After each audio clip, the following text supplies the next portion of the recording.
University আপু, thank you নূপুর জাহান আপু। বাপির বাড়ি কোথায়? বাপির বাসা হচ্ছিল রাজশাহীতে, রাজশাহী বিভাগের জেলাতে, বাকি থানা হচ্ছিল বাঘা। আচ্ছা, হ্যাপি ইউনিভার্সিটি আপু, থ্যাংক ইউ। মেঘা আপু, আপনাকে খুব একা একা লাগছে। আমি অনেক একা হয়ে গেছি আসলে। মানুষ অভ্যাসের দাস বলে না, আমি তো এই একটা বছরে কখনোই তাকে ছাড়া থাকি নাই। পুরো একটা বছর একসাথে থেকেছি আমরা, টম অ্যান্ড জেরির মতো আমাদের সম্পর্ক, দুষ্টু মিষ্টি হাসি মিষ্টি আর কি। কখনো আমাদের মান অভিমান হইলেও কখনো টুকটাক তো ঝগড়া হবেই, তাই না? বাট কখনোই আমরা কোনোদিনও এক বছরের মধ্যে কখনো আমরা আলাদা থাকি নাই। মানে 2 ঘন্টা আমরা রাগ করে থাকি না, 2 ঘন্টা 1 ঘন্টাও তো না, একটু পরে ভুলে যাই আর কি। যাই হোক, মানে মনেই থাকে না দুষ্টু মিষ্টি ঝগড়া আমাদের, সো খুব লং টাইমের জন্য না। আলহামদুলিল্লাহ, এগুলো বেশি মিস করতেছি এখন। আসলে ভালো মেমোরি গুলো বেশি মনে পড়তেছে, মানে সবই দুষ্টু মিষ্টি সবই মনে পড়তেছে যে না, লাইফে সবই দরকার। ঝগড়া, অভিমান, রাগ এগুলো না থাকলে ভালোবাসা আসলে বাড়ে না, মন বোঝা যায় না। এই জন্য আর একা হয়ে গেলাম ঈদের মধ্যে। বিজনেস প্লাস আমার কাজ, আমার তো অসুস্থ আছি আমি, আমার তো মেডিসিন চলতেছে।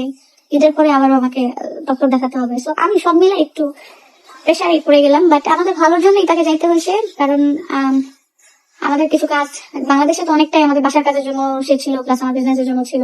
এখন এগুলো মোটামুটি যেহেতু হ্যান্ড ওভার করে দিতে পারছে, হয়ে গেছে। আমাদের বাসার ইন্টারভিউ কাজটাও কমপ্লিট হয়েছে আলহামদুলিল্লাহ, মোটামুটি 90% হয়ে গেছে। 10% কাজ বাকি আছে, ওগুলো আমি কমপ্লিট, আমি ছোট বোন সবাই মিলে করে নিতে পারবো।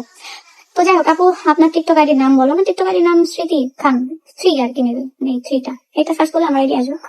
স্মৃতি লিখলে আমার আইডি আসে টিকটক, আমি দেখছি। আসসালামু আলাইকুম আপু, অনেক ভালো লাগে, দোয়া করি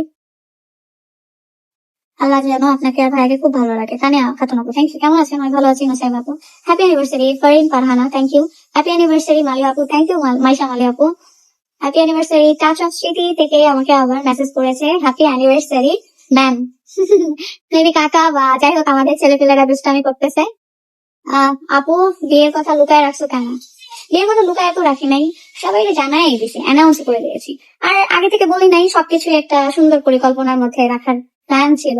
আর সব থেকে বড় কথা যে আমরা যদি অ্যানাউন্স করে ফেলতাম ওইভাবে, তাহলে সবাই বলতো যে হ্যাঁ, ছবি দাও, ভিডিও দাও, প্রুফ দাও, হ্যান দাও, ত্যান দাও। তো এগুলো থেকে আমরা মেবি আরো ভেবেছিলাম যে না, এই যে স্টিল এখনো পর্যন্ত কিন্তু অনেকেই বলে আপনার তো বিয়েই হয় না। অনেকে বলে দিয়েছে ভিডিওতে, বা চাচারাও বলে যে আপনাদের তো বিয়েই হয় নাই, কিসের অ্যানিভার্সারি করেন, কিসের এটা করেন, কিসের শ্বশুর বাড়ি, কিসের কি। তো বুঝে না, তো এগুলো প্রশ্নই কিন্তু হইতো। তো দেখা যেত যে এরকমটা ভেবেই আরো ভাবছে যে আমাদের তো প্রোগ্রাম সামনে হবে, ইনশাল্লাহ তখনই আমরা সব সুন্দর করে অ্যানাউন্স করবো। লুকায় রাখার কিছুই নাই। আমাদের আশেপাশে, আমাদের পরিচিত, আমাদের যত যত মানুষ, এক সেকেন্ডের জন্য কোনো মানুষের সাথে আমাদের যদি কখনো পরিচয় হয়েছে, কথা হয়েছে, সেই মানুষও জানে যে আমরা কাপল, হাজবেন্ড অ্যান্ড ওয়াইফ। সো এটা সবাই জানতো, এখানে না জানার কেউই ছিল না। শুধু অনলাইনে এসে একটু ঢোল ঢাক পিটিয়ে আমরা অ্যানাউন্স করি নাই, দ্যাটস ইট। আর এটাই আর কি, আপর কিছু না। সে 27শে ফেব্রুয়ারি ভালোবাসার পূর্ণতা পাইছিল, আর কাল 28শে ফেব্রুয়ারি আমাদের ভালোবাসার পূর্ণতা পাইছিল, আমাদের first anniversary. Lima, happy anniversary advance আমি দিয়ে দিলাম আপু। এই শারমিন, কেমন আছো? Happy anniversary. সুইটি আক্তার, আলহামদুলিল্লাহ ভালো আছি, thank you so much. Raisa Akter, Pinki, love you Smriti and Lovey, thank you. Happy anniversary আপু। Famida Mili, thank you. পলি আক্তার, সুকুনের নজর যেন না লাগে। সুকুনের না, কারো বদনজরি যেন কারো উপরেই না পড়ে, কারো সংসারেই না পড়ে, সবাই যেন ভালো থাকে, সুস্থ থাকে, এটাই দোয়া করি। আপনি ইন্ডিয়া থেকে বলতেছি, থ্যাংক ইউ। সাফিউদ্দিন, অনেক হ্যাপি লাগতেছে শুনে। আচ্ছা, থ্যাংক ইউ। হ্যাপি অ্যানিভার্সারি, অনেক ভালো থেকো তোমরা। সোমায়া আপু, দোয়া করবেন, আল্লাহুম্মা বারিক লানা, জাযাকাল্লাহ খাইর। আলহামদুলিল্লাহ চালাচ্ছে, কি বলে শুকরিয়া আদায় করবো, কম হয়ে যাবে। সবাই সবাই যেন অনেক ভালো থাকে, প্রিয় মানুষ নিয়ে, পরিবার নিয়ে, সবকিছু নিয়ে যেন ভালো থাকে। তো যাই হোক, আমরা এখান থেকে একটা প্রোগ্রামে যাবো। আমি কি যেন একটা ইম্পর্টেন্ট কথা বলার জন্য আসছিলাম, বাকি নাই, ওকে আসলে মিস করতেছি। তো আপু, দিশার আম্মু এবং দিশা দুজনে আসলে তো সাজুগুজু করতেছে, আর আমি সেই বিকেলে আর কি, হ্যাঁ 4টার দিকে আমি মেকআপ নিছি, ওইভাবেই আসি, ওই মেকআপেই আসি আমি, ওইভাবেই আসি। আচ্ছা যাই হোক, আমার আর মেকআপ তুলতে হয় নাই, মেকআপ নষ্টও হয় নাই। তুমি কেমন আছো? ভাইয়া চলে গেল, তোমার জন্য খারাপ লাগছে? প্রিয় মানুষ দূরে গেলে খারাপ লাগে, হ্যাঁ, যাদের চাই তারা চাই, আসলে বুঝবে না নীলা আপু। তো আমি কখনো প্রবাসীদের ওয়াইফের কোনো কষ্টটা, তাদের দুঃখটা আমি কিন্তু কোনোদিন ফিল করি নাই। আমার কাছে এটা নর্মাল মনে হইতো, যে চাকরি করলেও তো দূরে থাকে অনেক সময়। তবে যাই হোক, আমি জানি না, আমার ফিল হয় নাই কখনো ওই কষ্টটা, বাট যখন আমি নিজেই একজন প্রবাসের বউ পেয়ে এসেছি তখন বুঝতে পারছি। আচ্ছা যাই হোক, অনেকেই বলছেন যে ভাইয়া চাইলে তো আপনাকে নিয়ে যেতে পারে। হ্যাঁ, চাইলে আমাকে নিয়ে যেতে পারবে না কেন, বাট একটা লিগেল প্রসেস থাকে সবকিছু। সো প্রসেস গুলো কমপ্লিট হইলে ইনশাল্লাহ যাইতে পারবো। আর ও যেহেতু লং টাইম বাংলাদেশে ছিল, সো আমাদের সব প্রসেস কমপ্লিট হয়ে গেছিল। একটা প্রসেস কমপ্লিট হয়েছিল না, সেটা হলো যে ওকে আয়ারল্যান্ড থেকে ওইটাকে অ্যাপ্লাই করতে হবে। ও আয়ারল্যান্ডে না থেকে অ্যাপ্লাই করতে পারবে না। এই একটা কারণে আমাদের হচ্ছিল, আমাদের পেপার গুলো কমপ্লিট করতে আমরা পারি না। যদিও আয়ারল্যান্ড থাকতো, মানে আমার বিয়ের পর পরে বা যদি বিয়ে মানে আমাদের পেপার্স হওয়ার মেইনলি আমাদের পেপার্সটা যদি হয়ে যেত আগে, আমরা যদি বুঝতাম এটা যে আগে পাঠিয়ে দিতে হবে, তাহলে হয়তো না অনেক আগে হয়ে যেত। বাট ওইটা হয় নাই, আরো কিছু প্রসেস আছে, হয়তো যারা স্পাউস ভিসা করেছে ওয়াইফকে নিয়ে গেছে বা আরো কিছু, যাই হোক তারা জানে আসলে এগুলো। আমি এত তো বুঝি না, আমি তো এগুলো জানি না। তো ইনশাল্লাহ আস্তে ধীরেই হবে সবকিছু।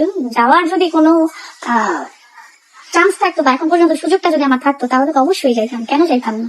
আর হয়তো বা নাও যাইতে পারতাম, কারণ আমার বিজনেসটা এখন একটা ঈদের একটা সিজন, তো বিজনেসে আসলে সবাই আর কি। যাই হোক, আপনার পেজের একটা জর্জেট কালারের শাড়ি, সরি আপনার পেজের একটা জর্জেট এক কালারের নীল শাড়ি পছন্দ ছিল, কোনো রেসপন্স পাই নাই, মেসেজ দিও। শাড়িটা কি পাবো এখন? পাপড়ি আজিজ আপু, আপনি মেসেজ করেন, আমি নিজে আপনাকে আমি রিপ্লাই করতেছি, আমি নিজে আপনাকে রেসপন্স করতেছি লাইভটা শেষ করে ইনশাল্লাহ। ঈদ কালেকশন তাড়াতাড়ি দেখালো, 2-3 দিনের মধ্যেই দেখাবো। কালকে আমি চলে যাবো আর পরশুদিন আমি পার্সেল পাবো। সো পরশুদিন আমি লাইভ করে ইনশাল্লাহ দেখাবো, মানে কালকের দিন পরেই আমাদের ঈদের হিট ঈদ কালেকশন পাবেন। তো আমি আরো একবার বলি, আমার কিন্তু ঈদের কালেকশনের কোয়ান্টিটি খুবই কম, বাট কোয়ালিটি এবং ডিজাইন এবং কালার এবং সবকিছু আলাদা আলাদা, অনেক রকম ভ্যারিয়েন্ট আসলে অনেক রকম, বাট আমাদের কোয়ান্টিটি অনেক কম, কারণ আমরা খুব অল্প অল্প কিছু এনেছি যে যেন আপুরা ইউনিক আনকমন বা তাদের পছন্দের জিনিসগুলো খুব রিজনেবল প্রাইসের মধ্যে নিয়ে নিতে পারে। হ্যাঁ এই তো যাই হোক, শীতকালে আপু আন্টি বাপ্পি আঙ্কেলকে অনেক মিস করছি, সোহেল শেখ। আচ্ছা আচ্ছা, তুমি কখন আমার একটা রিপ্লাই দাও না, অচেনা শহর নিরাপত্তা, এসে দিয়ে দিলাম আজকে।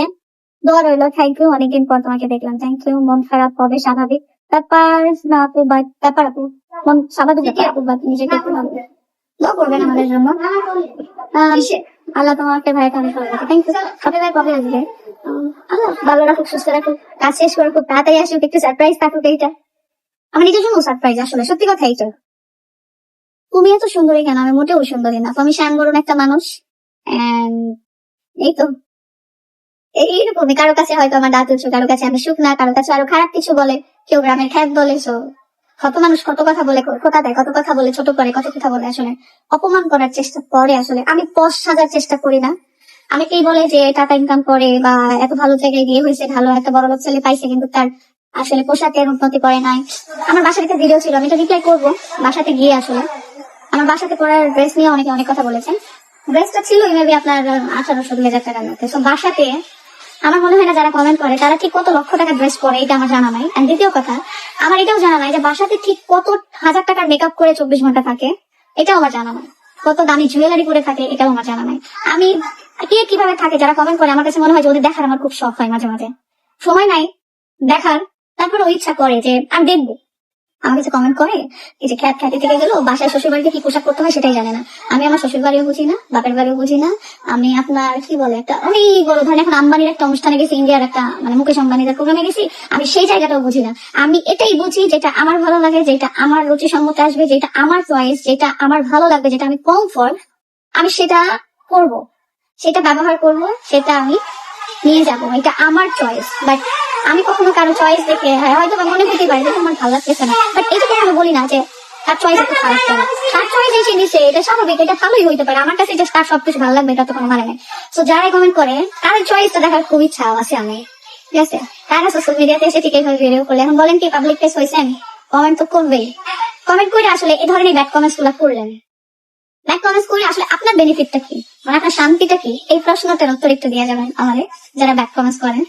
আমার এই উত্তরটাই খালি দরকার, এই উত্তরটা একটু দিবেন যে আপনারা যে ব্যাক কমেন্টস করেন এটা তো আপনাদের হ্যাপিনেসটা কোথায়, মানে আপনাদের শান্তিটা কোথায়? ধরেন কাউকে আপনার ভালো লাগে না, তার পোশাক ভালো লাগে না, বা তার যে কোনো কিছু আপনার ভালো লাগে না, খারাপ লাগছে, আপনি তাকে গালি দিয়ে খারাপ কথা বলে ছোট করে অপমান করে একটা কমেন্ট করলেন, এতে করে আপনি আপনার পরিচয়টা কি দিলেন? এইটা একটু কমেন্ট করবেন। ভালো good manners, good mentality, good personality কি